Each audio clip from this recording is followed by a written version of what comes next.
Pessoal, você está acompanhando de perto o caso do Banco Master, acompanhando toda essa novela? Senta, pega a pipoca, que esse editorial foi preparado especialmente para você. Tem muita coisa acontecendo, no caso Banco Master, que está dando muita repercussão. A esquerda rachou. Tem uma turma da esquerda que está preocupadíssima com a ação da extrema-direita contra o herói da democracia, Alexandre de Moraes. Agora, já tem outra turma da esquerda que fala que o Moraes é inimigo da esquerda e que tem que cair. Ou seja, já vai acontecer um pedido de CPMI. Detalhe, Heloísa Helena e PSOL encabeçando a CPMI do Banco Master. E aí, meu amigo? Pois é, parece que o sistema resolveu rifar mesmo o Alexandre de Moraes. Nós vamos falar sobre tudo isso aqui, tá? Então, não esquece de se inscrever, curtir, compartilhar, que o seu dia seja muito abençoado. Vamos entender tudo que está acontecendo hoje nesse editorial que eu preparei, repleto de informações para você. Combinado? Vamos lá? Tamo junto? Primeiro ponto. Vamos falar de imposto. Se tem uma coisa que eu odeio, chama-se imposto. Não é à toa que eu me tornei advogado tributarista. Minha função é te ajudar a assumir dos impostos, porque imposto é um escárnio. Agora, será que o imposto é bem usado? Também não é. Vamos olhar essa matéria do El Mundo, que te mostra que está tendo aumento de imposto, um atrás do outro, com a ajuda de Lula, Tarcísio e companhia. Em 2026, brasileiro começa a pagar o maior imposto do mundo, com a reforma tributária de Lula. O IVA pode chegar perto de 28%, com o CBS e o IBS, e colocar o Brasil acima de países como a Hungria, segundo a projeção sobre a nova tributação do consumo. Ou seja, o Brasil te entrega pouco e te cobra muito, e vai piorar. A reforma tributária do Lula, que contou com o apoio do Tarcísio, hoje eu jogo a culpa da reforma tributária muito nas costas do Tarcísio, porque ele confrontou o Bolsonaro na época para que essa reforma fosse aprovada. E ainda tem muita gente aí dizendo que não, o Tarcísio vai ser o melhor. O Tarcísio gosta de imposto também. A reforma tributária de Lula cria um IVA dual, somando o CBS, que é federal, e IBS, que é estados e municípios. Com a promessa de simplificar a cobrança sobre bens e serviços, o que tem gerado debate é o tamanho da alíquota. Projeções discutidas no próprio processo indicam que a taxa padrão pode ficar próxima dos 28%, patamar que colocaria o Brasil acima da Hungria, que hoje cobra 27%, frequentemente citado como referência por ter uma das maiores alíquotas do mundo, mas com retorno. A qualidade de vida dos húngaros, é muito melhor do que a brasileira. Na prática, o início da transição em 2026 marca a virada para um sistema que tende a concentrar a arrecadação no consumo. E é aí que entra o ponto mais sensível. Um imposto tão alto sobre o consumo não pesa igual para todo mundo. Ele cai com mais força sobre quem tem baixa renda, porque o pobre gasta a maior parte do que ganha em itens essenciais, como comida, luz, gás, transporte, remédio e serviços básicos, e qualquer aumento aparece direto no custo de vida. Já o mais rico consegue absorver melhor a alta, poupar e diluir o impacto no orçamento. No fim, um IVA recorde pode até vir embalado como modernização, mas o efeito real tende a ser sentido primeiro por quem já vive no limite. Vem cá, você está conversando com um cara que já passou nas duas fases. Já fui pobre de maré, pobre, mas pobre mesmo. Já morei em barraco de lona, já tive condições ínfimas, já deixei energia cortar quando eu casei. Quando eu casei com a minha esposa, eu tinha uma Titan 2003, na época, daquelas do tanquinho meio arredondadinho assim, trabalhava de GC, isso quando eu casei, com 23 prestações para pagar. É o que eu lembro, E aí você imagina para um cara desse ter que se virar, vende o almoço para comprar a janta. E hoje eu estou do outro lado da história, Então, assim, graças a Deus, aquela fase da pobreza passa longe da minha vida, né? Então, mesmo que eu pare de trabalhar hoje e vá viver só de renda, eu tô 100 vezes acima daquela época. Mas por que eu te digo? É muito diferente. Quando você vive no limite, bancar as despesas mínimas, cada aumento, cada centavo que aumenta na gasolina, na energia, ferra o mais pobre. O rico, cara, sinceramente, pouco me importa quanto está o preço da gasolina hoje. Entenderam? Então, essa é a maldade do jogo do sistema. Ela vai puxar o pobre para ficar mais pobre. E o rico, depois que ele fica rico, ele vai embora do país. Tá? Ele vai embora do país, ele se prepara, ele cria um offshore. Então, nunca acredite numa pessoa de esquerda que diz que essa reforma tributária é para ajudar os mais pobres, é para taxar os mais ricos. Isso é mentira. Você sabe para onde que esse dinheiro vai? Vai para isso aqui, ó. Rio Grande do Norte, que vai receber parte do IBS agora, porque o CBS é federal, o IBS é estadual. O Rio Grande do Norte cria, contando já com o IBS, o aumento, uma bolsa de R$500 para jovens infratores que cumprirem a medida socioeducativa. Olha que bonitinho. O pequeno vítima da sociedade que pega um celular para tomar uma cervejinha vai ganhar 500 conto. Enquanto você, trabalhador ferrado, que trabalha aí de gesseiro, como eu trabalhei, já cortei cabelo, já fui gesseiro, já fui pedreiro, pintor de parede, já me virei nos 30, igual a maioria de vocês que me assistem agora já tiveram que passar por todo esse caminho aí. Enquanto você está trabalhando, custando se virar para pagar os impostos que vêm embutido em tudo que você consome, os infratores estão aí ganhando bolsa infrator, né? E aí, o Paulo Matias fez a publicação. Governo do PT cria bolsa de R$500 para jovens infratores no Rio Grande do Norte. Senador bolsonarista comenta. Quem está errado, Paulo Matias? Responde para mim, o PT ou o Cleitinho bolsonarista? O que você acha? Bolsa de R$500 para jovens infratores que cumprirem medidas socioeducativas. É isso mesmo que vocês estão ouvindo. Vai dar uma bolsa de R$500, uma premiação para um jovem infrator. Eu fico imaginando esse jovem infrator lá na casa dele, sentado no sofá de perna pro ar, pensando o seguinte: é melhor eu não trabalhar, melhor não estudar não, melhor ir para a rua e roubar, porque eu vou preso, fico no socioeducativo e quando eu sair, eu tenho uma premiação de R$500. É isso que vai acontecer. Não seria mais interessante premiar um jovem aprendiz? Um estudante que tem uma média de 90% em todas as matérias? Ou premiar um policial que prender crime de feminicídio, que prender traficantes? Porque se eu fosse governador do meu estado, eu ia fazer isso. Premiação que eu ia dar é para jovem aprendiz, é para estudante, é para policial e não para menor infrator. O que vocês estão fazendo aqui é motivando ele a continuar no crime. Isso é uma vergonha para o país. Senta o dedo e compartilha esse vídeo para todo o Brasil. Tamo junto. Pois é. Vale a pena o imposto que você paga? Coloca no comentário aí. Para mim não, tá? Para mim não. E aí vamos lá. Poder 360. Então eu sempre cito a fonte, né? Eu vi esse vídeo hoje circular em vários perfis. Olha o que é o Brasil. Eu tive medo de publicar. Medo de ser IA, medo de retaliação depois. Mas um jornal de grande repercussão publicou. O Poder 360. Teve coragem. Em vídeo de 2022, o Flávio Dino apoiou ex-prefeito de Turilândia, que foi preso agora por desvios de dentro do município. Aí o Poder 360 publicou o vídeo. Eu te pergunto, se um prefeito como esse conseguir recorrer até o STF e cair na mão do Flávio Dino, ou de um amigo do Flávio Dino, ele está em pé de igualdade de condições com outros brasileiros comuns?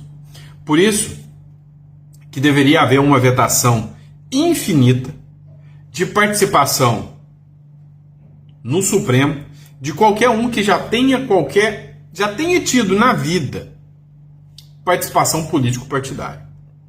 Quero agradecer ao nosso líder, amigo, querido, Paulo Curió, pelo trabalho conjunto que nós fizemos juntos em favor da população da cidade. Esse trabalho conjunto tem praça, tem asfalto, tem avenida e tem o sonho do hospital, muita coisa boa em Turilândia. Paulo, muito obrigado. Obrigado também pela sua solidariedade nesse momento da campanha eleitoral. Não é a sua eleição, mas você está encarando como sendo sua, participando dos eventos, mobilizando o povo de Turilândia. Vamos descer juntos. O Brandão 40, Flávio Dino 400, o meu abraço a todas as queridas famílias de Turilândia. Muito obrigado, Paulo. Muito obrigado, meu futuro senador Flávio Dino, por tudo que o senhor construiu na nossa cidade de Turilândia, grandes obras. O povo de Turilândia pode ter certeza, será grato e dará a maior votação proporcional do estado do Maranhão para o time aqui, a Flávio Dino, para o Brandão, para o Otelino e para o Pedro Luz. Fico muito grato por tudo que o senhor construiu em Turilândia e eu tenho certeza que nós estamos no caminho certo e vamos seguir em frente. O Maranhão não parar e continuar avançando. Muito obrigado. Valeu, viva Turilândia! Pois é. Meus pêsames pro povo de Turilândia, né? Que tem que amanhecer com uma matéria tão triste quanto essa, né? De que o prefeito foi alvo, né, de denúncia de corrupção e que sabe que se isso chega no STF, acaba mexendo com os corações do povo de Turilândia, que é mais fácil acreditar na impunidade do que na punição, né? Vamos lá, o jogo tá ficando interessante. Para você que está acompanhando o caso do Banco Master, senta, como diz o Rony, pega a pipoca, vamos para cima, vamos assistir, porque essa novela tá ficando interessante. Olha o desespero da criança. O filho, não, o neto, o sobrinho, o parente da Dilma Rousseff escreveu o seguinte: urgente, Congresso, inimigo do povo, quer suspender o recesso parlamentar para dar um golpe no Brasil. Um golpe, né? Eles querem pautar o impeachment do ministro Alexandre de Moraes. Isso é gravíssimo, né? E aí o mimimi dele foi recebido com sucesso, encaminhado para o departamento do KKKK, né? Ou seja, o ministro Todes já deu o golpe, segundo a publicação, né, que eu coloquei aqui acho que é do perfil Preta de Rodinha, se eu não me engano, tá? Agora, o que está acontecendo na real, né? Tirando aqui a palhaçada e indo para a seriedade. A oposição está querendo pedir o fim do recesso para movimentar um pedido de impeachment. E eu já disse para vocês que eu acho uma palhaçada. E o Santos virou esquerdista, tá contra o impeachment do Alexandre de Moraes. Calma, Calabreso, que não é bem assim, deixa eu te explicar. Olha, a oposição já apresentou 81 pedidos de impeachment contra o ministro do STF, se eu não me engano, só em 2025, ou até agora, né? 81 pedidos de impeachment. Desses 81 pedidos de impeachment, andou nenhum. E aí agora nós vamos para o número 82, sendo que, pela primeira vez, o ministro Alexandre de Moraes está preocupado porque a esquerda está querendo pegar o protagonismo disso. Veja, por exemplo, que a esquerda foi quem protocolou o pedido, através da Luiz Helena lá, e do PSOL, o pedido de CPMI do INSS. Qual que era o papel da oposição? Correr, assinar e falar, é tua esquerda, vai fundo. A gente está aqui para acompanhar e acompanhar vocês junto. Então, a direita pedir mais um impeachment agora é balela. Está na mão do Davi Alcolumbre. O Davi Alcolumbre não vai pôr isso para andar. Agora, se vocês quiserem, então eu vou falar, ó, gente, agora vai. Só mais 72 horas, impeachment do Moraes vai acontecer. Já parou para pensar nisso? Que é fácil fazer um vídeo assim, falando o que você quer ouvir? É muito mais difícil falar, olha, mais uma bola fora, mais um auê de caça-like que não vai dar resultado da oposição. Esse Pedro Rousseff é outro caça-like, falando como se isso aqui tivesse alguma preocupação de que a direita malvadona vai conseguir o impeachment do herói da democracia. Não vai. Para, tá? Isso aqui é um teatrinho que eles fazem para ganhar engajamento nas redes sociais. A verdade é o seguinte, Só vai rolar impeachment do Alexandre de Moraes se e somente se a pressão do mercado financeiro permanecer, se e somente se a imprensa continuar e a esquerda abraçar a pauta. O Alexandre de Moraes cai para o Lula colocar outro no lugar, para dar uma amenizada no Supremo Tribunal Federal. É só isso. É só isso. Porque na prática é tudo jogo econômico e financeiro. O que o Toffoli está fazendo para blindar o que o Toffoli está fazendo para blindar ministros do STF, posso nem falar, que o mercado já viu, vai ter reação pesada. Já está tendo reação pesada, tá? Vamos lá. Ó, dá uma olhada aqui na CNN. O caso do Banco Master terá impacto nas eleições de 2026? Certeza.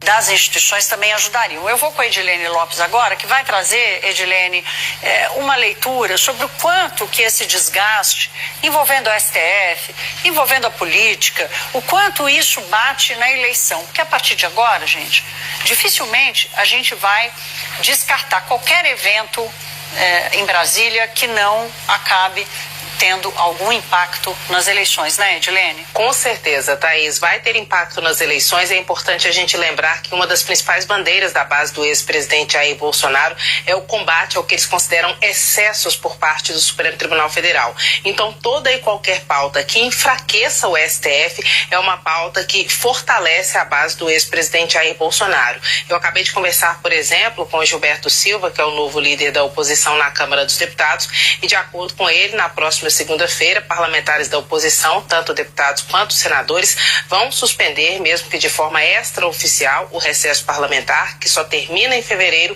e vão apresentar um pedido de impeachment contra o ministro Alexandre de Moraes, justamente por mais um episódio ligado ao Banco Master, do que ele teria tratado em reunião com o presidente do Banco Central sobre a situação do Banco Master em favor da esposa, que é advogada e prestaria serviços para a instituição, ou para os investigados da instituição. Esse é um ponto. E eu perguntei, e sobre Dias Toffoli, haverá algum pedido, essa cariação de última hora, como vai ser? E eles disseram, estamos avaliando essa situação, porque o nosso principal alvo, quem quebra o que a gente acredita que diz a Constituição, é o ministro Alexandre de Moraes. Ou seja, de toda forma, ainda em janeiro, no recesso parlamentar, a base de Bolsonaro já se movimenta, mesmo sabendo que os pedidos de impeachment não devem ir adiante, porque Davi Alcolumbre não deve pautar. Essa é uma movimentação que vai acontecer. Para os que vão disputar o Senado na base de Bolsonaro, é um critério básico de que ele seja um combatente da atuação do Supremo Tribunal Federal. Então, nós dissemos, tudo que levar o Supremo Tribunal Federal a uma crise é uma bandeira que fortalece a base do ex-presidente, que agora tem como seu candidato oficial para as urnas em 2026, o filho Flávio Bolsonaro, que é senador, Thaís. Então, sim, tem impacto e um impacto grande. Vamos lá. Lembrando que tudo que vier contra o Supremo agora não é mais discurso de perseguição ao bolsonarista. Estão falando de discurso de manifestação, de interferência do judiciário na economia, no mercado financeiro. Isso dá repercussão. Acontece também no momento em que o Flávio Bolsonaro, pois é, o Flavinho quase que empata com o Lula. É, meu amigo. Então, sim, o sistema está com medo.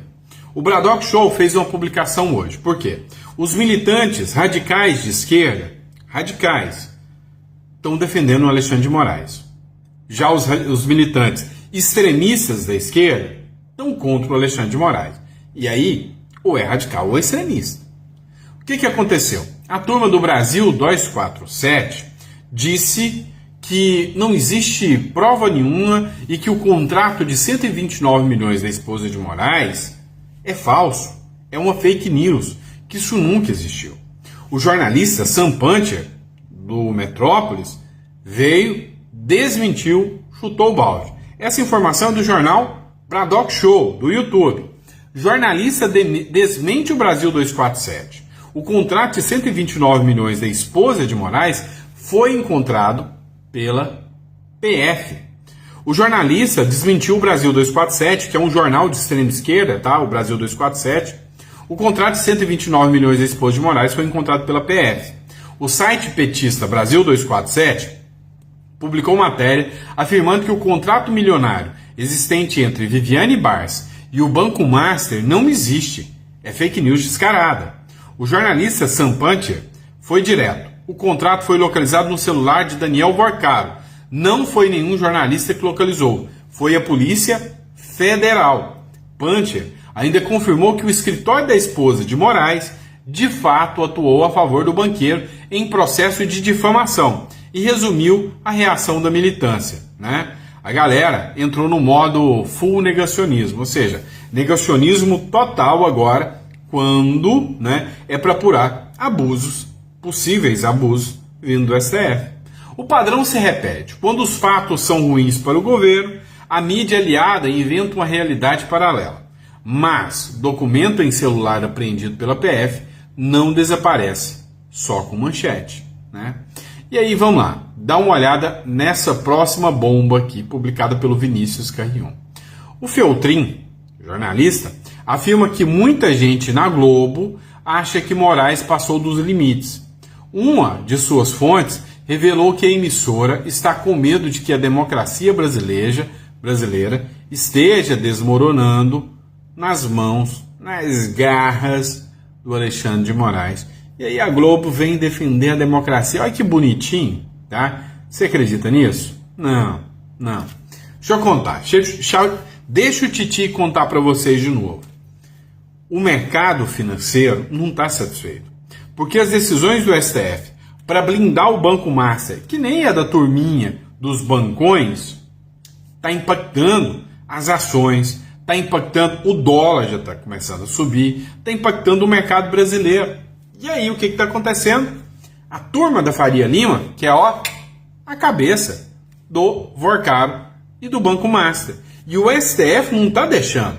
Então é a turma do mercado financeiro que fez uma cartinha, pedindo que respeitem o Banco Central. Então, não é a Globo que quer salvar a democracia. É o mercado que quer salvar o seu dinheiro. Aí, neste caso, há o risco de impeachment de Moraes. Que a minha fonte falou, a principal, falou o seguinte: por gente da Globo tá com medo de o que está acontecendo é realmente desmoronar a democracia, porque você tem um poder exercendo o protagonismo, inclusive legislando, né? Muita gente na Globo acha que o Alexandre de Moraes já passou do limite há muito tempo. A gente também acha, né? Incrível até aonde ele chegou e o que ele virou nos últimos anos. O que a minha fonte falou, a principal, falou o seguinte: não é mais o governo Lula, agora é o Supremo. Então, na opinião dessa fonte, que é lá do Rio de Janeiro, ele falou assim: olha, eu não sei se sairiam matérias mostrando aí que a Janja tem um negócio de 28 milhões com o Banco Master. Eu não sei. Essa pessoa falou, mas por ser o Supremo, por gente da Globo tá com medo de o que está acontecendo é realmente desmoronar a democracia, porque você tem um poder exercendo o protagonismo, inclusive legislando, né? Executando. Então, o Supremo assumiu um poder, especialmente o ministro Alexandre de Moraes, que nunca houve no Brasil. Talvez Getúlio Vargas tenha sido tão mandão desse jeito, né? Mas então, quando eles vão e denunciam que a mulher do Moraes tinha um negócio milionário, de um valor, que eu até mostrei matéria aqui, $1.000 por hora, sábado, domingo, feriado, 24 horas por dia, equivalente a $1.000 por hora, com o Banco Master do Vorcaro, aí de repente a Globo acabou virando a golpista. Então é isso que a gente está vendo hoje aqui. A Globo, que era até há pouco tempo defendida com unhas e dentes por boa parte dos petistas, dos lulistas, né? Existe até uma subdivisão, né? Você tem esquerda, você tem o petismo e você tem o lulismo. Cada um é mais radical do que o outro. A esquerda lá, você nem tem até coisas boas, mas vai descendo ali pro petismo e pro lulismo, você não acha mais nada de bom. É fanatismo puro, né? Mesma coisa do Wide, aquele documentário sobre o Osho. Fanatismo puro e simples, Jim Jones. Enfim, quando você mostra esse tipo de coisa, agora a Globo é golpista. Pois é. Quem diria, né? Quem diria que você terminaria 2025 torcendo pela Globo? Os petistas querendo a caveira da Globo, chamando a Globo de golpista, querendo, já tem petista falando em cassação da concessão da Globo. E você, bolsonarista, não sei se tá, mas deveria, eu tô. Vai, Globo, vai Globo.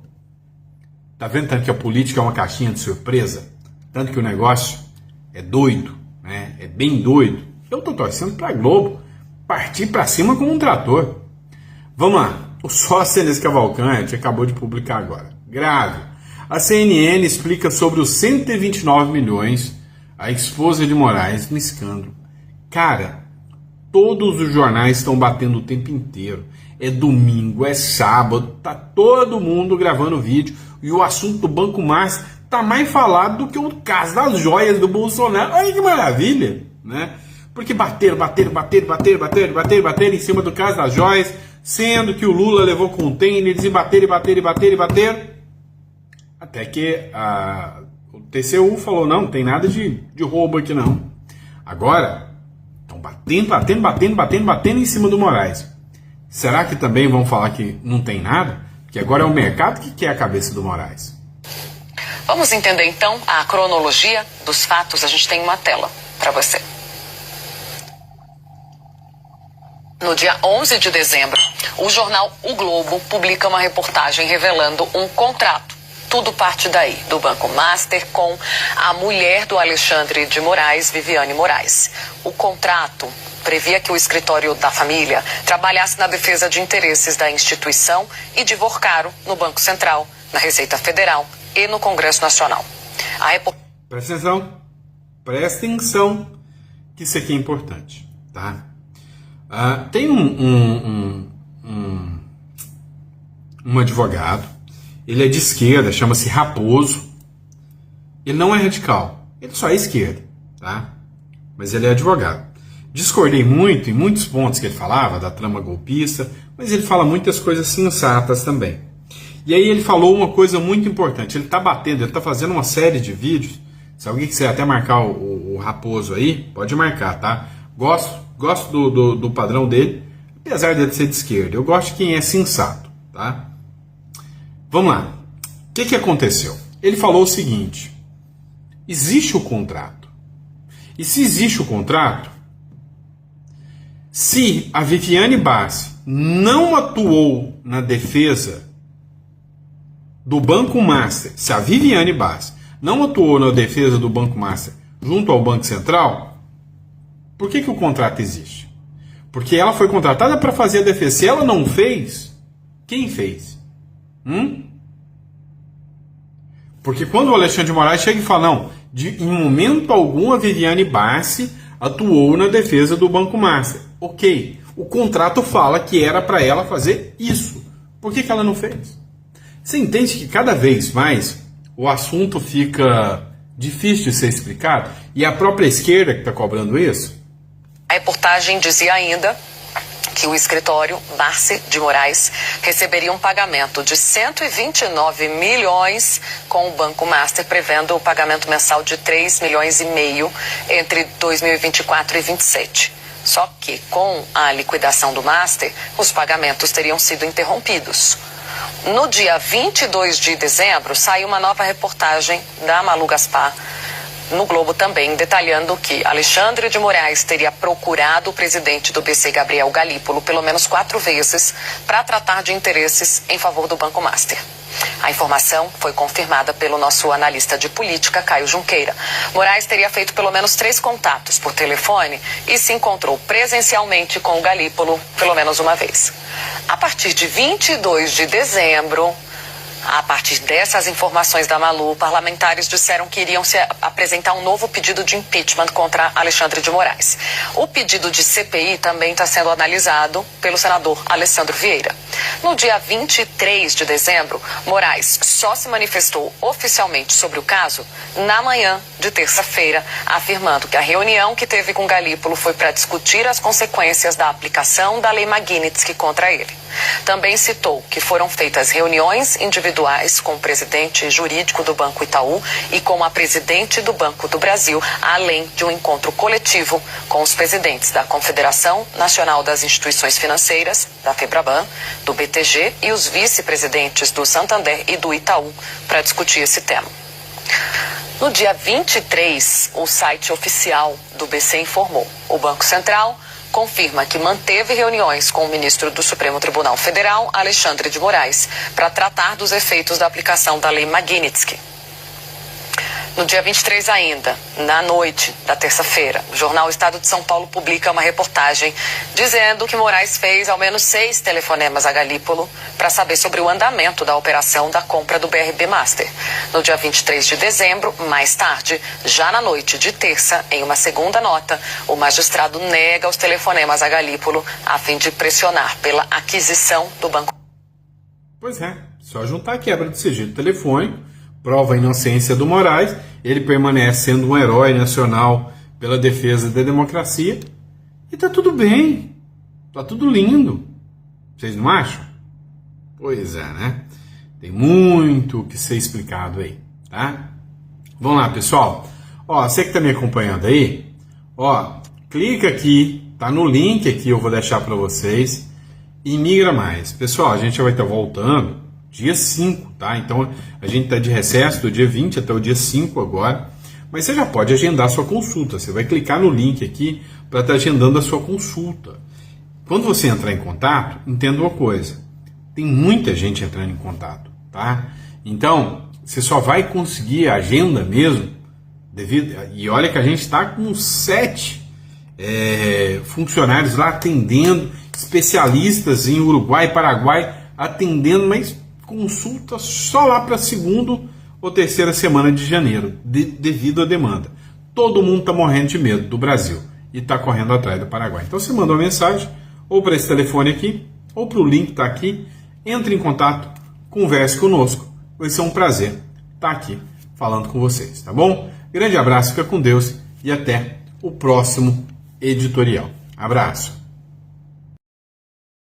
E aí, pessoal, bora lá para mais um editorial? Ó, tô aqui dentro do carro, tô aqui no Paraguai hoje, tá? Tô de frente à Interpol aqui para bater um papo com vocês, organizando documentação, fazendo algumas estruturações aqui do escritório aqui no Paraguai. Vamos lá, pessoal. Vamos falar sobre a cirurgia que o Bolsonaro passaria hoje. Bolsonaro, que vem apresentando quadros de saúde bem instáveis, né? Quadros de saúde preocupantes. O Carlos Bolsonaro se manifestou, a equipe médica argumentou, né, que o Bolsonaro precisaria passar por uma cirurgia às pressas, e realmente ele passou, e a gente vai falar sobre essa cirurgia. Aquele caso do casal que foi agredido lá em Porto de Galinhas ainda está dando muita repercussão. Nós vamos falar sobre isso aqui. A governadora se manifestou sobre isso. Vamos falar também sobre 2026, Flávio Bolsonaro, né, ganhando espaço no cenário político. Tudo isso faz parte desse editorial de hoje. Então, muito obrigado pela confiança, pela credibilidade. Hoje, dia 29, acho que é dia 29. Estou perdido no tempo, mas eu acho que é dia 29.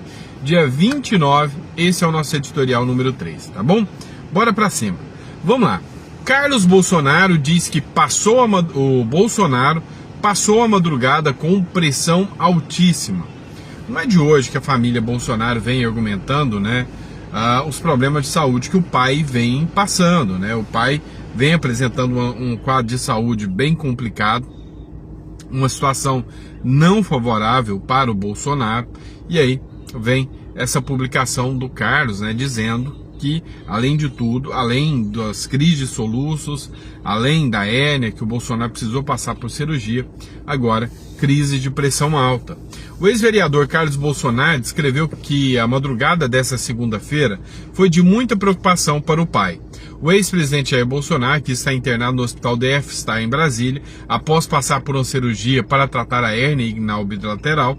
Na rede social X, Carlos contou que Bolsonaro teve pressão arterial alta, sendo necessário intervenção médica durante a noite, né? E aí ele especificou que a situação do Bolsonaro não está tão boa. O início da madrugada de hoje foi de muita preocupação ao acompanhar meu pai. Sua pressão arterial estava altíssima e mais uma vez os médicos precisaram intervir para controlar o quadro e avaliar a possibilidade de uma nova cirurgia hoje para tentar cessar os soluços, foi o que afirmou o Carlos Bolsonaro. A Michelle, por sua vez, anunciou que a nova cirurgia em Bolsonaro foi concluída, né, abre aspas, graças a Deus. A ex-primeira-dama, Michelle Bolsonaro, informou nesta segunda-feira que a nova cirurgia de Jair Bolsonaro para bloquear o nervo frênico esquerdo, com o objetivo de conter as crises de soluço que vem enfrentando, foi finalizada. O procedimento durou cerca de 1 hora. No sábado, o ex-presidente já havia sido submetido ao bloqueio anestésico do nervo frênico direito. Como os sintomas persistiram, os médicos decidiram repetir o procedimento, desta vez no lado esquerdo. Jair Bolsonaro está internado no Hospital DF Star em Brasília desde a véspera de Natal. Ele se recupera de uma cirurgia realizada no último dia 25 de dezembro para correção de hérnia inguinal bilateral. A decisão foi que o Bolsonaro pudesse fazer a cirurgia a partir do dia 25, após as solicitações médicas. O bloqueio do nervo frênico consiste na injeção de analgésico local próximo ao nervo responsável por estimular a diafragma, interrompendo temporariamente a sua função para controlar os soluços, que é o procedimento que o Bolsonaro, foi submetido nesse fim de semana não, foi hoje, própria segunda-feira. Pessoal, esse caso aqui, não sei se vocês acompanharam, está gerando a maior repercussão. Casal de turistas lá em Porto de Galinhas, tá? Quando eu vi a cena, eu achei que era uma briga, tá? Uma briga comum, alguma bagunça que aconteceu ali no meio da praia. Até que depois mais informações foram chegando. Esses dois rapazes é um casal, são namorados. E eles foram para Porto de Galinhas para passar o Natal, o fim de ano. Chegando lá, eles foram vítimas de um golpe. Golpe esse que tem muita gente falando na internet. Este é o Brasil que nos envergonha, de gente que quer se dar bem, querendo passar a perna em turista. Agora, se fazem isso com brasileiros, imagina o que eles fazem com os gringos, E aí é óbvio que isso espanta ainda mais os turistas. O golpe consiste no seguinte: a galera vem, te dá ali um preço para alugar barracas, cadeiras de praia, e se você aceita, a hora que você vai pagar, eles tacam um preço muito maior. E se você não aceitar, você é ameaçado. Outro golpe que já aconteceu, tá? Eu já percebi isso, já aconteceu com conhecidos meus também, é que às vezes você chega e aí a galerinha marrenta lá chega, não, se você quiser as mesas custam, sei lá, R$100, mas se você consumir na nossa barraca, você não precisa pagar. Aí você vai lá e consome, os caras vêm e falam, não, mas isso aqui não estava incluso, você pediu porção, tinha que ser refeição. E aí eles cobram a refeição caro e cobram a mesa também. Se você reclamar, se apanha. Outro golpe que eles fazem muito: você chega, pede alguma coisa, por exemplo, eu quero uma batata, quero isso, aquilo. E aí você pega, o produto ali, a alimentação. Eles pegam o cardápio e levam. A hora que eles trazem outro cardápio para você de volta. Só que o preço está o triplo. E se você não prestou atenção no preço, você vai ter que pagar. E se você prestou atenção também, você vai ter que brigar para provar que eles deram um golpe. Os dois resolveram questionar, brigar pelos seus direitos. E os dois estão de parabéns, resolveram brigar pelos seus direitos, questionar os abusos que foram realizados. Então, o que aconteceu foi que eles foram espancados, brutalmente espancados por um monte de cara. Juntou um monte de gente e resolveu espancá-los, E resolveram partir para cima deles. E isso aí deu muita repercussão. esses golpes ficaram expostos. Eu vi muita gente falando, não, eu ia para o Nordeste, eu ia para Porto de Galinhas, estou fora. E assim, o Nordeste é um lugar maravilhoso. Não nego para vocês que já faz um tempo, desde 2022, eu não vou para o Nordeste mais. Por questões pessoais. Mas desde 2022 eu não vou para o Nordeste. E não é por falta de belezas naturais, não é por falta de povo bom, tem um povo muito bom. Mas tem algumas coisas que me desanimaram do Nordeste um pouco a partir de 2022. E eu nunca mais fui tirar férias para o Nordeste. Já fui várias vezes para o sul do Brasil, já fui para outros lugares, mas para o Nordeste em si eu acabei não indo, tá? Não fui para o Nordeste. Mas é isso, né, pessoal? O que aconteceu foi que o pessoal foi para se divertir, foi vítima de um golpe. E sabe, o Brasil, infelizmente, está se tornando isso, né? Hoje há um incentivo, né? Então, por exemplo, a gente teve um anúncio agora que, por exemplo, a governadora do Rio Grande do Norte disse que vai lançar uma bolsa para menor infrator de R$500.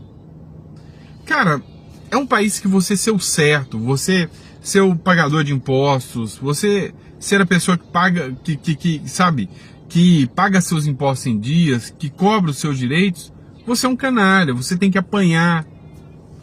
Né? Eu vi gente xingando os dois com xingamentos homofóbicos. Então, minha solidariedade aos dois aqui. A governadora do Pernambuco se pronuncia sobre a agressão ao casal de turistas. O governo de Pernambuco repudiou o episódio de violência contra o casal de turistas que sofreu agressão após uma confusão com comerciantes em Porto de Galinhas. Não foi confusão não, tá? Foi ameaça, foi crime, não foi confusãozinha não, tá? E não foi com comerciantes não, para mim foram pilantras que dão golpe nos outros. É diferente. O comerciante de verdade não vive de dar golpe nos outros, não. Nessa segunda-feira, o perfil da administração de Pernambuco emitiu uma nota e a governadora Raquel Lira classificou o caso como crime grave. Pelo menos 14 pessoas foram indiciadas no inquérito policial.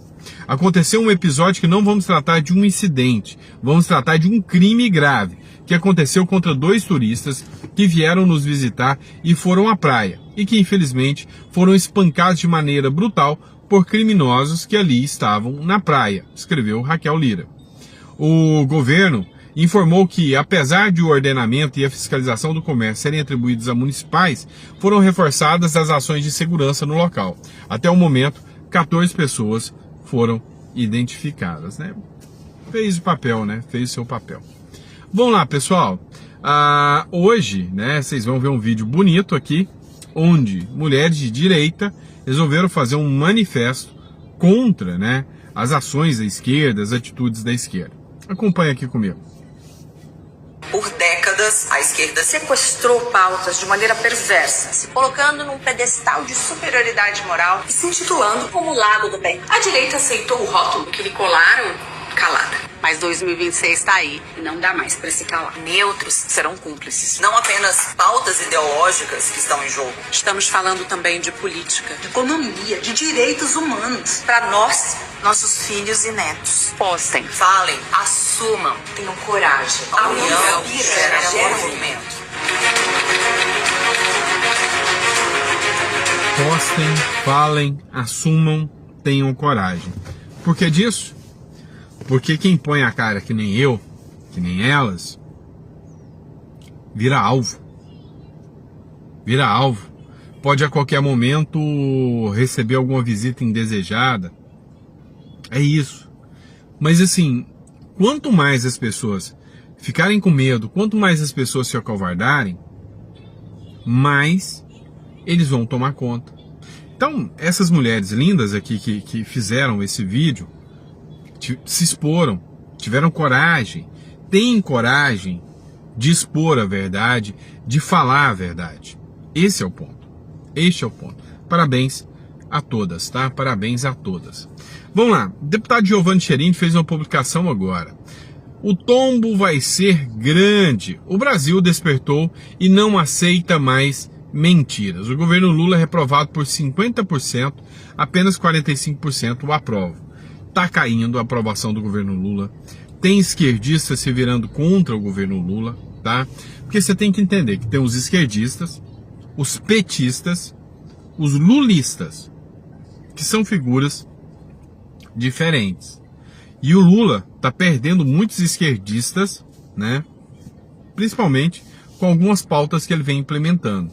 Dá uma olhada aqui nesse vídeo aqui da CNN. Aqui, Paraná Pesquisas, acabou de ser divulgada, viu? Com relação à aprovação do governo Lula. O governo Lula é desaprovado por 50,9%, 45,6% aprovam. O Instituto entrevistou 2.038 eleitores entre 18 e 22 de dezembro. Margem de erro é de 2,2 pontos percentuais para mais ou para menos. Letícia Martins é quem assina aqui a reportagem. E olha só, a pergunta foi a seguinte: de uma maneira geral, o senhor ou senhora diria que aprova ou desaprova a administração do presidente Lula até o momento? Portanto, desaprovação superando a aprovação. 50,9% desaprovam, 45,6% aprovam, não sabem ou não responderam, 3,5%. Interessante observar aqui sempre como vem sendo essa trajetória com relação à aprovação do governo Lula. A gente olha aqui para levantamentos anteriores. Essa é a linha que temos. Portanto, levantamentos feitos a partir de agosto de 23 até agora. Tínhamos naquele momento a aprovação superando a desaprovação e aí tivemos uma crescente nessa trajetória da desaprovação, com um pico em abril de 2025. Depois uma trajetória de queda. Há um momento em que aprovação e desaprovação ficam num empate dentro da margem de erro, mas mais uma vez agora essa trajetória de desaprovação subindo. Luísa Martins. Pois é, tá chegando 2026, a grande questão é, será que o Lula vai se segurar? Porque o Flávio Bolsonaro tá chegando aí. Poucos governadores, né, estão assumindo de vez assim, porque a gente ainda tá vendo. O Caiado lançou sua candidatura própria, né? Então não vai declarar apoio ao Flávio, só no segundo turno.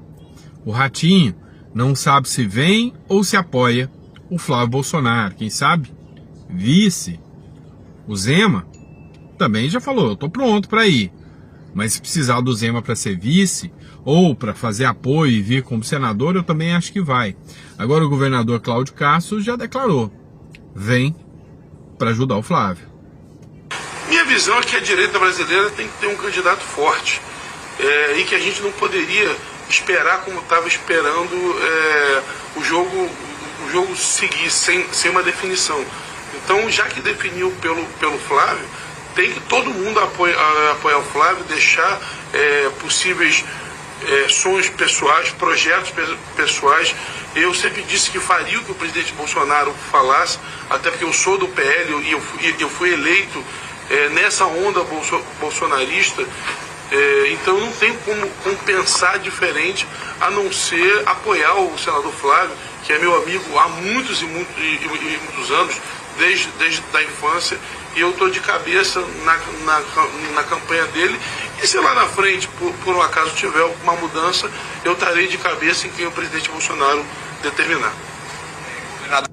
Boa, sensato pra caramba, posicionamento do Cláudio Castro aí, tá?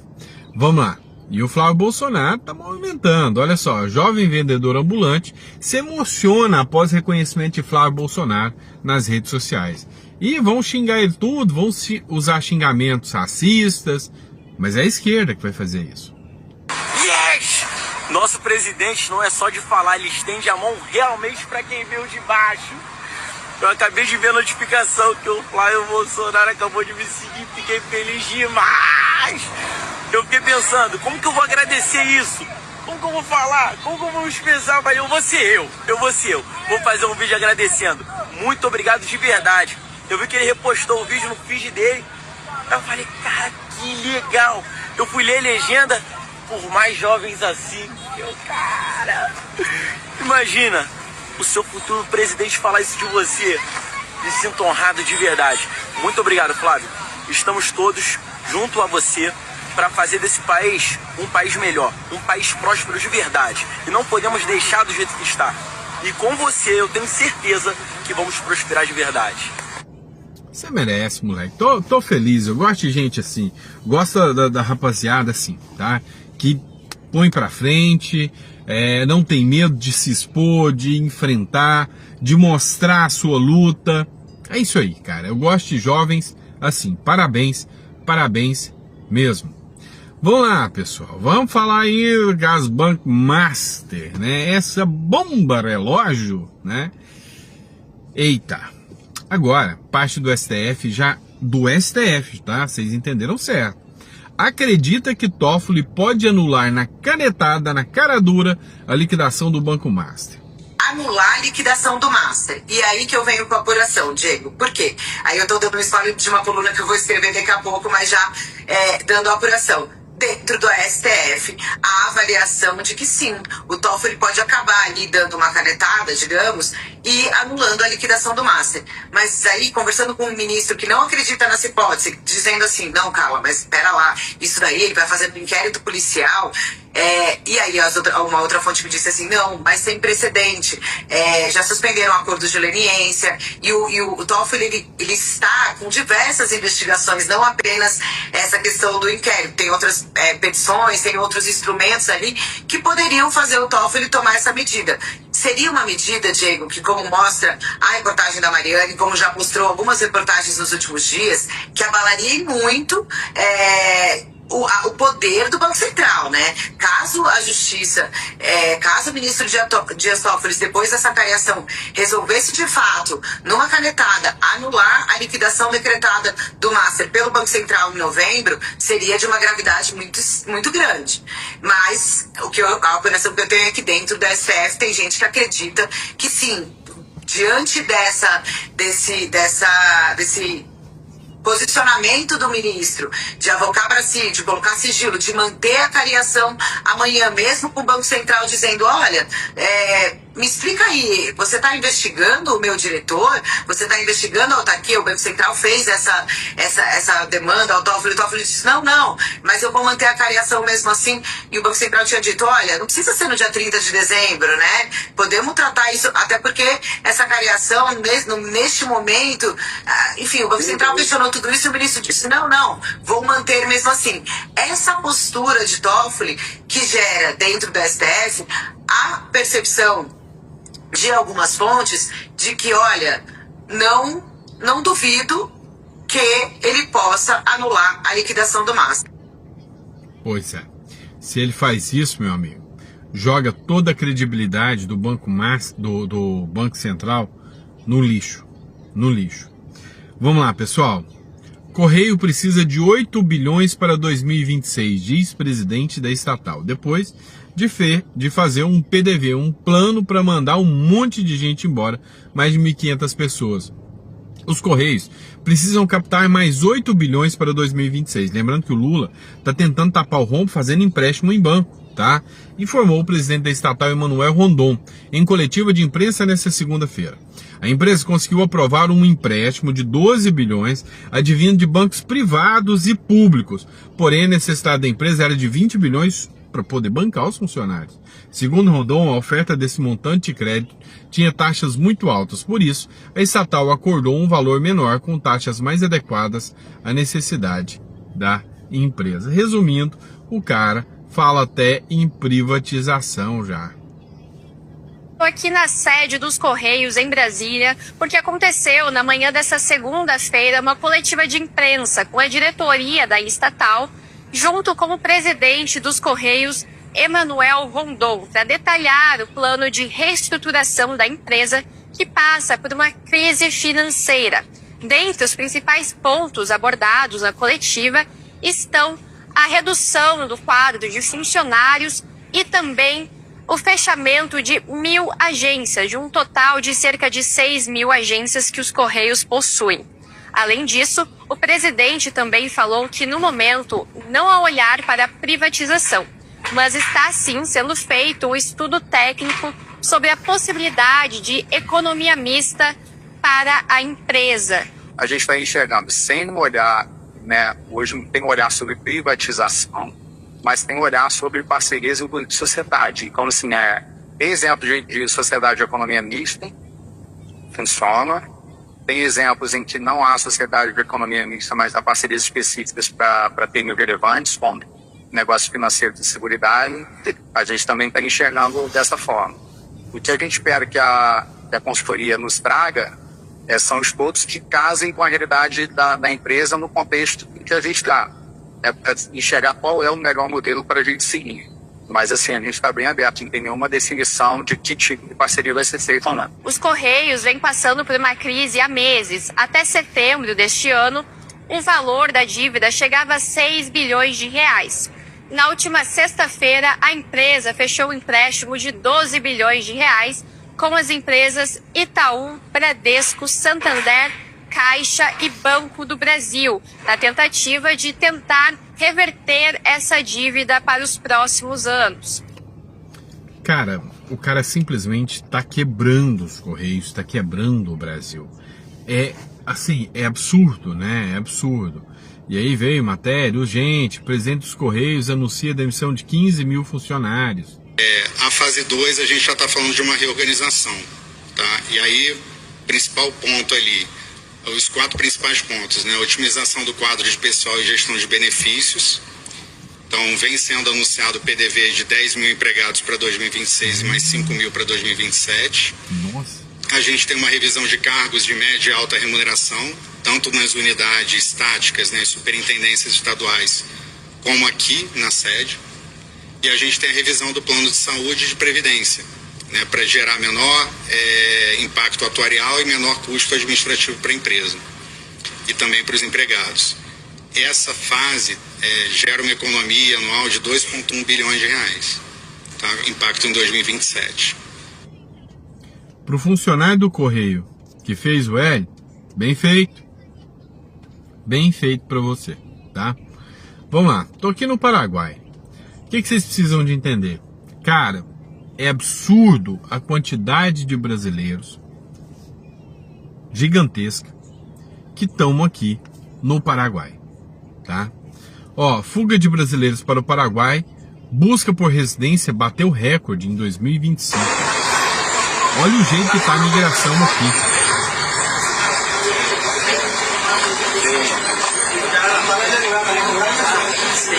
70% disso aqui é brasileiro. Todo dia, assim, eu tô na Interpol agora, eu tô fazendo trâmite, tá? Tô dando um suporte pessoal aqui, treinamento, conversando com o pessoal da Interpol, com advogados aqui, mas fazendo trâmite, tá? Olha a quantidade de gente que tem aqui, tá? Vamos lá, mais uma matéria. Carlos Bolsonaro ironiza flagra de senadora e lobista em loja de luxo. Você tá sabendo qual senadora que foi pega no flagra, né, em loja de luxo? Pois é, o Flávio Bolsonaro foi lá, tirou onda ainda, né? Ainda tirou onda com ela ainda, tá? O caso foi esse aqui, ó. A Soraya Tronic. Acho que a internet tá ruim. Aqui, ó. Vamos lá.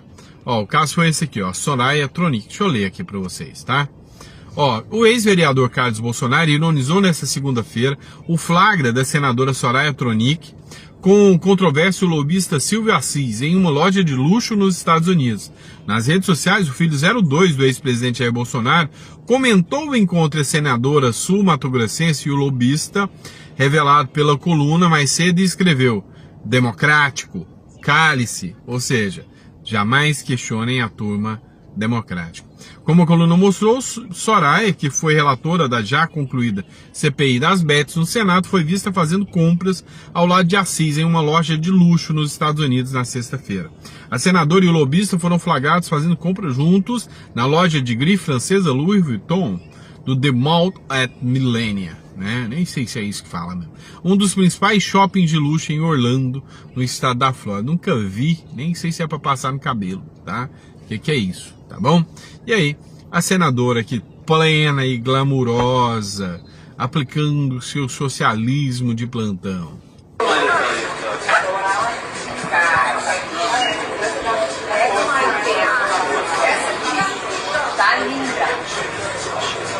Tá linda.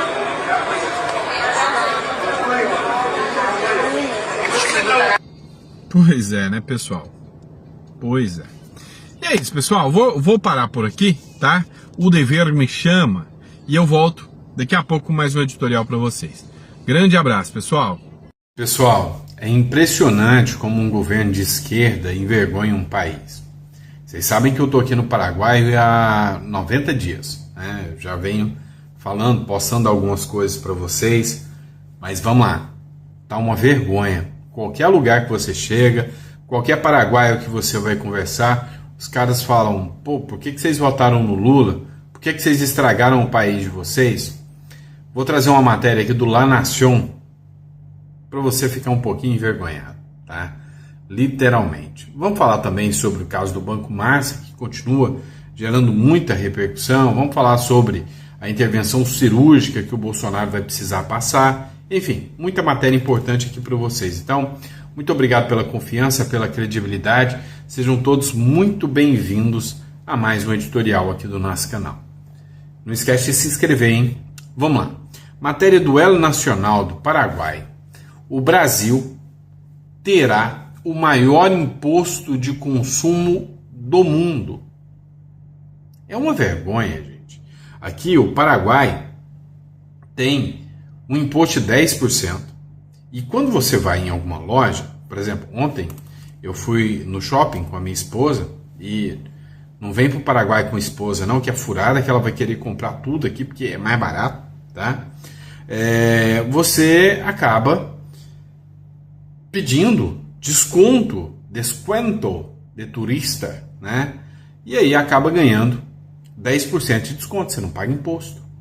Isso para incentivar o consumo, para que o empresário que tem o produto aqui ganhe o lucro.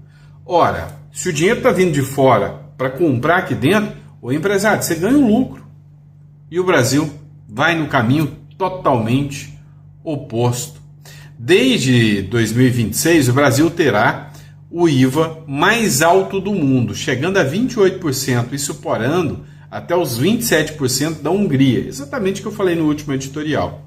Isso se soma ao aumento da cobrança sobre os ganhos empresariais e dos profissionais de altos ingressos, ou seja, quem ganha mais de 50 mil. O Paraguai poderia ver-se beneficiado com a aceleração da transferência de empresas até o nosso país, com base nas suas operações desde o Brasil e o resto da América do Sul, aproveitando sua localização próxima a distintos países e cidades importantes, de que a região há pouco tempo e da região que fica há pouco tempo de voo, ademais de melhores condições fiscais. Ou seja, o Paraguai está apostando, o Paraguai está torcendo para o brasileiro votar no Lula de novo. O Paraguai está torcendo, tá? E cá entre nós, o Paraguai quer crescer, ele está torcendo para o brasileiro ser burro de novo o suficiente para votar na esquerda de novo. Porque assim, os empresários, quem é produtivo, fora. Eu, por exemplo, estou apostando no Paraguai, no Uruguai, porque o Brasil já não está valendo a pena. Eu escolhi o Uruguai para viver, por vários fatores, e cada um tem seus pontos de vista, cada um tem um momento de vida. Eu já estou num momento de vida que eu já estou mais Nutelinha, eu posso escolher um lugar mais tranquilo. Eu já estou velho, minha cabeça é de idoso, eu estou velho, eu quero sossego, tranquilidade. O Paraguai é aquela vida agitada, aquela movimentação ainda, né? Aqui como que eu posso te explicar o Paraguai? O Paraguai é o Brasil com característica de 2000 e características de 2030. Sim, se por um lado os costumes, a juventude, o formato, ainda uma falta de regulamentação, porque ainda é meio terra sem lei, né? Então, o sujeito anda sem capacete, se remete ali aos anos 2000, né?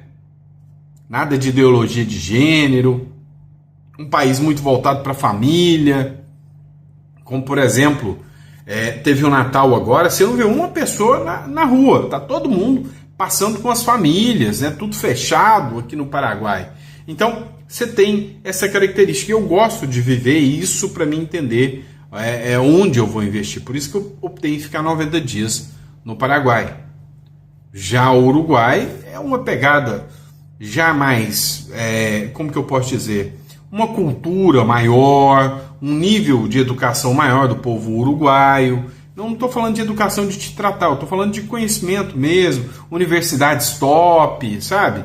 Então eu optei, eu estou mais Nutelinha mesmo, eu estou mais velho, eu quero sossego, eu quero ir para a beira da praia, assim, ficar observando a praia naquele sossego, é isso que eu quero, tá?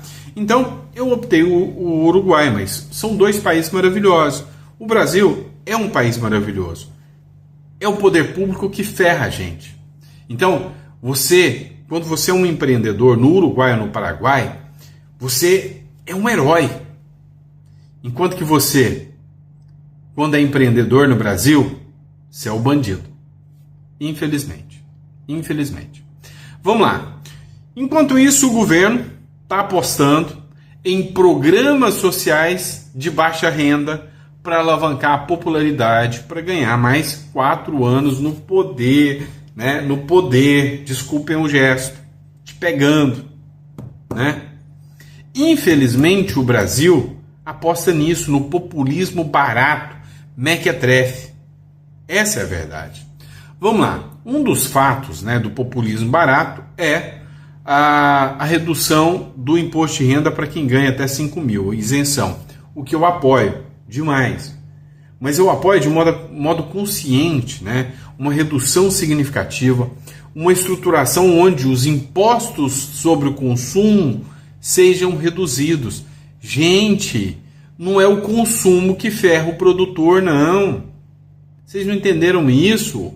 O rico não é ferrado pelo consumo. O rico manda importar de outro país. O rico usufrui em outro país. O pobre que paga caro no consumo. Membros do governo Lula apostam em uma safra de boas notícias para o início de 2026, com a injeção direta de dinheiro para milhões de renda mais baixa. Dinheiro que sai de onde, meu pequeno gafanhoto? De você, pagador de impostos. A mais importante é a entrada em vigor da isenção do imposto de renda para quem ganha até 5 mil reais mensais, com aporte estimado de mais de 20 bilhões na economia do ano que vem. Sou favorável, sim. Só que, antes de mais nada, por que o Brasil não faz igual o Paraguai e taca um IVA único de 10% para tudo, para todo consumo? Aí resolveu o problema. Aí você ia ver os produtos baratearem, aí você ia ver os empresários contratarem mais, você ia ver a curva de Laffer funcionar. Mas não, né? Eles preferem optar no populismo barato. Também haverá, a partir de fevereiro, saque de R$1.000 do pé de meia para os alunos que se formarem no ensino médio. Para quê? Para aprender empreendedorismo? Para aprender uma boa formação? Porque hoje nem bombar essa turma bomba. Sai do ensino médio, não sabe nem escrever seu nome direito, ganha R$1.000, vai fumar. Que se formar no ensino médio, além de ampliação da concessão de botijões de gás gratuitos do programa Gás do Povo e da tarifa social de energia elétrica, que alcançarão pessoas inscritas no Cade Único com renda entre meio salário mínimo. Só o caso da conta de luz serão mais de 55 milhões de beneficiados. Deixa eu perguntar só uma coisa para vocês. Esse dinheiro nasceu de árvore? Vem cá. Vai pegar o idiota. Você é o idiota, eu sou o idiota. Vai pagar o dobro na conta de energia para que alguma alma abençoada não pague nada. Você, quanto que é a sua energia na sua casa? Eu devo gastar uns R$700 de energia, 800 por mês, por aí. Vou começar a pagar 1.600. 1.600, o Lula vai pegar aquele cara que pagava R$100 por mês e vai dar de grátis para ele. Então, eu vou estar pagando 800 a mais. O Lula vai dar, eu vou estar pagando e o Lula vai estar dando com o meu dinheiro energia de grátis para 8 pessoas. É 8 votos que o Lula vai ter. O meu ele não tem. Então ele ferra alguém que ganha dinheiro para dar para alguém que não gera dinheiro para ganhar voto. Não tem jeito esse Brasil ir para frente, não. Tem hora que desanima. Vamos lá, matéria do Globo. Em mansão, Vorcaro recebeu Alexandre de Moraes e políticos para jantar. Pois é, o Globo resolveu bater também no Alexandre de Moraes. Há 1 hora essa matéria foi atualizada. O caso do Banco Master escancara um Brasil prostituído, um Brasil que não tem e não merece respeito, um Brasil que se perdeu. Caso Master era tão grave, mas tão grave, que o Banco Central partiu direto para a liquidação, diz ex-integrante do Banco Central. Ou seja, era tão escancarado, era tão nítido, era tão óbvio que havia ali, no caso o Banco Master, uma fraude, que não se sabe o porquê que o Banco Central não acusou antes. Até dá a impressão de que tinha alguém fazendo pressão em cima do Banco Central ou da própria Polícia Federal para que isso não viesse à tona. Será que tinha alguém? Então, próprios representantes do Banco Central falam, olha, era nítido, era escancarado, era grave demais. Não fizeram porque não queriam. Em entrevista à CNN, Luiz Fernando Figueiredo, hoje sócio e conselheiro da Jubarte Capital, afirmou que a atuação envolvendo o banco de Daniel Vorcaro era irreversível e o Banco Central já sabia disso há muito tempo. Matéria também da CNN aqui para vocês, que eu vou colocar na tela agora. O caso Banco Master, torna como o caso Master chegou a STF e via coação. Aqui é um empreendedor, fala como o Banco Master chegou ao STF e vê coação do Banco Central. O Jason Vieira, da Lev 7, questiona a intervenção do TCU ao Banco Master, o sigilo imposto ao processo e a pressão sobre o Banco Central, que ele considera um órgão tecnicamente independente, ou seja, tá a Faria Lima, tá o mercado, tá todo mundo batendo em cima, expondo claramente que tinha coisa errada nesse caso do Banco Master. Não tomaram medida porque não queria. O economista-chefe da Leve A7, o Jason Vieira, expressou preocupação com a insegurança jurídica gerada pela forma como o STF está conduzindo o caso do Banco Master. Em entrevista ao CNN Prime, Vieira destacou que esta é a primeira vez que o país viu intervenção do Tribunal de Contas da União em um banco, o que considera fora do escopo de atuação do órgão. Esse caso do Banco Master ainda vai dar muito o que falar. Matéria do Globo. Bolsonaro faz nova intervenção após dias internado para tentar conter crises de soluço. Entenda, a intervenção no nervo frênico será realizada no lado esquerdo. O ex-presidente está internado desde quarta-feira. Bolsonaro já passou por 2 procedimentos, não foi o suficiente. Agora é a crise de soluço que se alastra. A Michelle Bolsonaro hoje pediu oração pelo Bolsonaro, informando que o caso dele está se agravando e as crises de soluço não param e que ele vai ter que passar por mais uma cirurgia e que o estado de saúde do Bolsonaro, embora estável, não é bom. Não é bom, tá? Então ele tem que passar por novas cirurgias. Voltando ao caso do Banco Master, o Jeffrey Chiquini postou um vídeo que abalou ontem o sistema, revelado o verdadeiro motivo dos ataques da imprensa contra Alexandre de Moraes. Chamou a atenção de todo mundo o porquê que de uma hora para outra a imprensa resolveu bater no Alexandre de Moraes. Algo de errado não está certo, tem alguma coisa de errada na República Tupiniquim. E aí o Jeffrey Chiquini postou um vídeo falando que ele vai te informar qual o verdadeiro motivo da imprensa estar chicoteando o Alexandre de Moraes. Gente, juro que eu nem ia gravar hoje. Hoje é domingo, fim de ano, mas o que eu tenho para contar para vocês é tão importante e é tão bom que eu até abri uma exceção. Olhem só, jornal de esquerda e o mais esquerda de todos finalmente solucionou a incógnita que todos queríamos saber. Por que é que a imprensa tradicional, agora, nas últimas semanas do ano, os maiores jornalistas do país começaram a bater no ministro Alexandre de Moraes e divulgar diariamente bombas em cima de bombas. Me parece que eles entenderam que Alexandre de Moraes não é de esquerda e passaram a se incomodar com a proximidade e fidelidade de Moraes ao Centrão e a Faria Lima. Exatamente isso. Brasil 247. Esses caras aqui não escondem quão ideológicos são. Moraes, banqueiro e políticos do Centrão. Aqui está a receita do bolo. Se reuniram em jantar em Brasília. Olha só, essa foi uma notícia que o Lauro Jardim do Globo trouxe hoje. Aí esse jornal esquerdalha total aproveitou para jogar M no ventilador.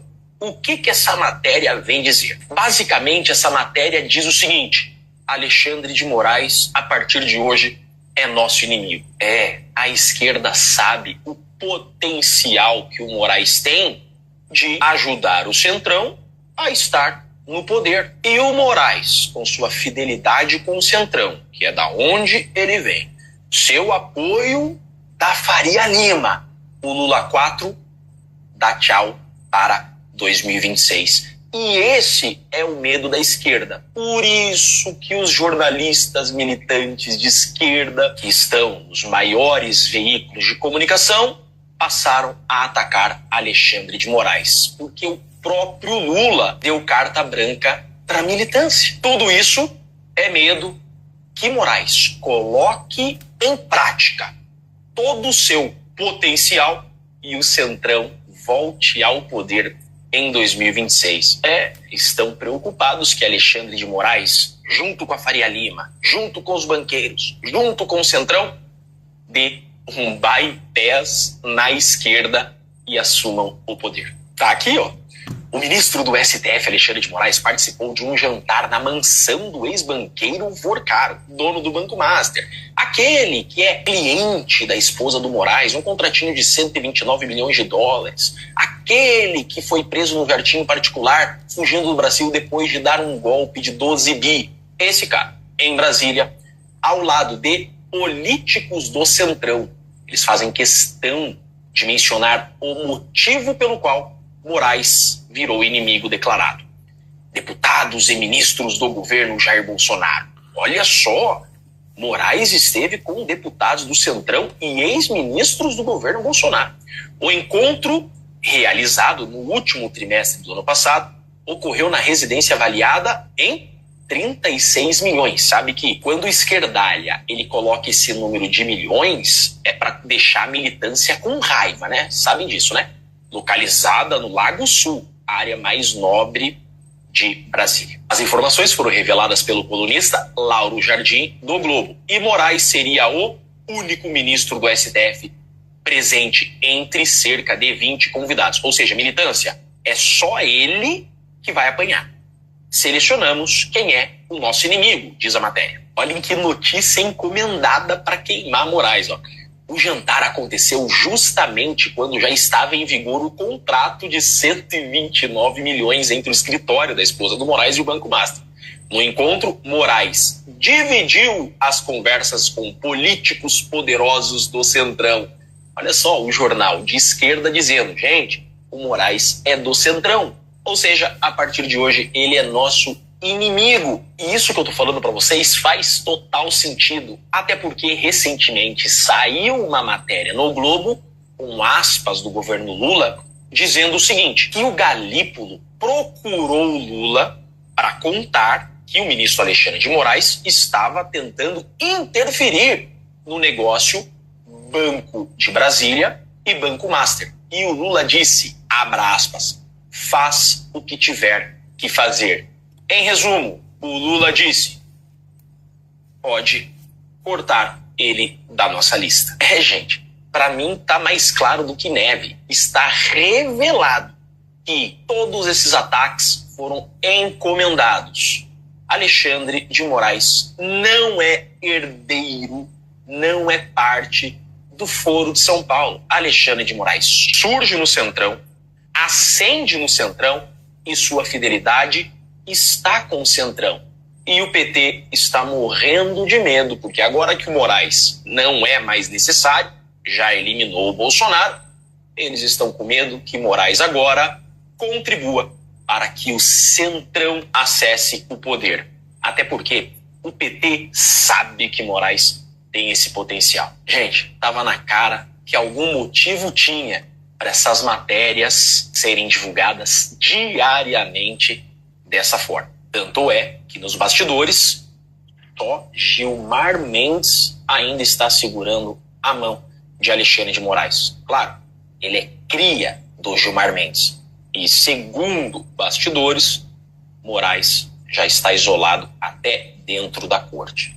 É óbvio, o regime já entregou Alexandre de Moraes para os lobos. É isso aí, gente. Solucionada toda essa questão. Eu sou Jeff Chiquini, sou advogado e deixo aqui um grande e forte abraço a todos. Vamos lá, pessoal. Quem aqui nessa tá torcendo pro PT? Vai, pode ser sincero. Quem aqui acha que, cara, eu detesto o Lula, mas nessa, se for para derrubar o Alexandre de Moraes, deixa eles trabalharem, tá? E assim, cara, é óbvio, o PT nunca foi aliado do Alexandre de Moraes, nunca foi. Então agora eles querem fritar ele, né? Querem fritar ele. Matéria do North Journal. Após concluir a missão Bolsonaro, ou seja, mandar Bolsonaro para a cadeia, bilionários de esquerda querem a cabeça de Alexandre de Moraes. Alexandre de Moraes, o centro que cresceu demais e agora incomoda. Confirmando o que o Jeff Chiquini acabou de falar. O ministro Alexandre de Moraes nunca foi um quadro orgânico da esquerda. Indicado ao Supremo Tribunal Federal por Michel Temer, Moraes sempre transitou no campo do centro político, próximo de figuras como Gilberto Kassab. Em 2017, era publicamente atacado pelo Partido dos Trabalhadores. A inflexão veio quando interesses convergiram. No entanto, no enfrentamento ao bolsonarismo, setores da esquerda passaram a ver Moraes um aliado tático. Prevaleceu a lógica do inimigo do meu inimigo é meu amigo. A aproximação foi circunstancial, não ideológica. Segundo fontes ouvidas pelo North Journal, o problema é que Moraes cresceu rápido demais, tornou-se central. Acumulou poder em pouco tempo e ganhou protagonismo institucional. Paralelamente, sua família ampliou patrimônio, influência, o que passou a gerar desconforto em setores tradicionais do poder político e também econômico. Nos bastidores, fontes descrevem pactos históricos entre grandes bancos e conglomerados de mídia. Nomes como André Esteves, do BTG Pactual, Itaú, Unibanco e o Grupo Globo aparecem como atores que se protegem mutuamente dentro do sistema. A pergunta que circula em Brasília e na Faria Lima é clara: por que grupos que antes apoiavam ou toleravam Moraes agora parecem interessados em enfraquecê-lo? Para essas fontes, o receio é que o ministro tenha se tornado grande demais, imprevisível, inclusive ao tocar em interesses sensíveis demais, até para o grande sistema. E até o Didi Red Pill fez um vídeo falando justamente sobre isso. Dá uma olhada. Fala, meus amigos, beleza? Bom, queria comentar rapidamente aqui com vocês um artigo bastante interessante que o Cláudio Dantas publicou anteontem, cujo título é o seguinte: a geopolítica que pode derrubar Moraes e dar um quarto mandato a Lula. Olha o que ele diz no primeiro parágrafo. Só um cara como Lula para passar a perna em um cara como Alexandre de Moraes. Ao que tudo indica, o petista conseguiu que Donald Trump retirasse a Magnitsky contra o ministro em troca de nióbio e terras raras, e da promessa de resolver o problema internamente. Ingênuo, Moraes ainda agradeceu a Lula no evento do SBT, sem imaginar a armadilha que parece ter sido montada pelo presidente com a ajuda da Globo e do Itaú, essencialmente. Eu acrescentaria a ajuda também dos Estados Unidos de Donald Trump. Então, basicamente, ele está dizendo que Lula passou a perna no Alexandre de Moraes, e Moraes ainda agradeceu a Lula lá no SBT por ter conseguido retirar a Magnitsky. Tolinho, mal sabe ele que a retirada da Magnitsky é uma das engrenagens desse sistema que vai expeli-lo do poder, ou no mínimo esvaziar bastante. Mas é muito provável que esse ministro não dure muito tempo, não. E o curioso é o seguinte: o próprio Alexandre de Moraes, ele não entendeu que quando ele prende o presidente Bolsonaro, acabou a serventia para ele, para o sistema, né? Ele perdeu a sua utilidade política assim que ele condenou Bolsonaro. Já era, c'est fini, acabou aí o serviço que ele estava prestando aos poderosos. E ele não entendeu isso, mas parece que cada vez mais ele está entendendo. Bom, ao longo do artigo, o Dantas fala de como Lula é esperto, como Lula costurou essa derrubada do Alexandre de Moraes, não apenas com os Estados Unidos, o que a gente já desconfiava há muito tempo, mas também com a Faria Lima, com essa guerra que começou no mercado aí, que envolve o Banco Master, envolve o Itaú e, acreditem, até a JBS e a BlackRock. BlackRock é aquele mega conglomerado, podemos dizer assim, de empresas, né, de interesses, melhor dizendo, americanos espalhados pelo mundo. E o BlackRock, esse conglomerado, eles têm bastante interesse no Itaú. E o Itaú tem interesse de que o Master seja destruído. Então, o Dantas amarra tudo direitinho, explicando como é que essas engrenagens se moveram para que o ministro Alexandre de Moraes seja, de fato, derrotado. Aí ele também fala da Malu Gaspar, que é uma ex-funcionária da Piauí, aquela revista esquerdista, e que hoje ela é incensada por uma parte da direita. Não por mim, eu sempre deixei isso muito claro nas minhas lives e nos meus vídeos. Malu Gaspar, a mim, não me engana, certo? Então, esse artigo deixa muito claro que realmente Lula é muito mais esperto do que Moraes. Moraes pode ter escrito livros, Moraes pode ter um saber jurídico que não é notório, mas muito superior do de Lula, só que Lula está nisso aí há muito tempo. E Lula, para conseguir um quarto mandato, venderia até a mãe, a finada Dona Lindu, se fosse possível. Eu não tenho a menor dúvida disso. Imagine rifar Alexandre de Moraes, que é um cara que ele já estava desconfiado, né? Desde que começou aí umas movimentações do Kassab, do Centrão, para viabilizar o Tarcísio de Freitas, que, segundo Lula, seria bastante complicado a campanha contra o Tarcísio. Mal sabe ele que vai ser pior ainda contra o Flávio. Mas, enfim. E aí, o Dantas termina o artigo dizendo o seguinte: os interesses envolvidos, portanto, vão muito além do caso Master, e Lula entendeu isso rapidamente, hipotecando a militância radical que o apoiou da cadeia à rampa do Planalto para um terceiro mandato. E domando o ímpeto de Janja, no Supremo a ficha ainda está caindo, precipitando também a queda de Moraes, usado e descartado por um poder maior, infinitamente maior. Pois é, eu sempre disse que ele realmente é muito poderoso, mas sempre tem alguém mais poderoso. E no caso de Moraes, é uma confluência de gente muito poderosa que simplesmente já não quer mais ele no poder, e ele será descartado. Acreditem.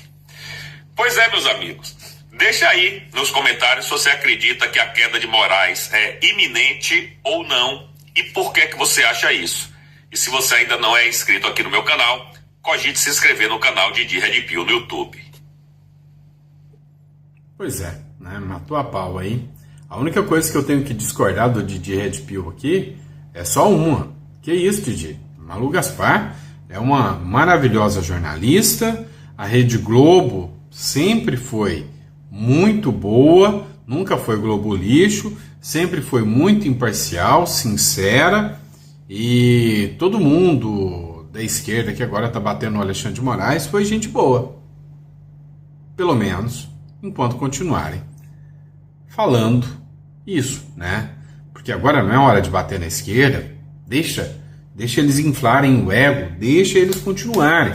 E aí a gente finge que acha que a Globo é uma boa emissora e que ela está fazendo jornalismo de verdade agora, né? Indo para cima de casos estranhos aqui no Brasil, né? Dito isso, muito obrigado pela confiança, pela credibilidade, sempre um prazer estar aqui com vocês, e a gente volta às 4 horas da tarde com mais um editorial para vocês. Grande abraço.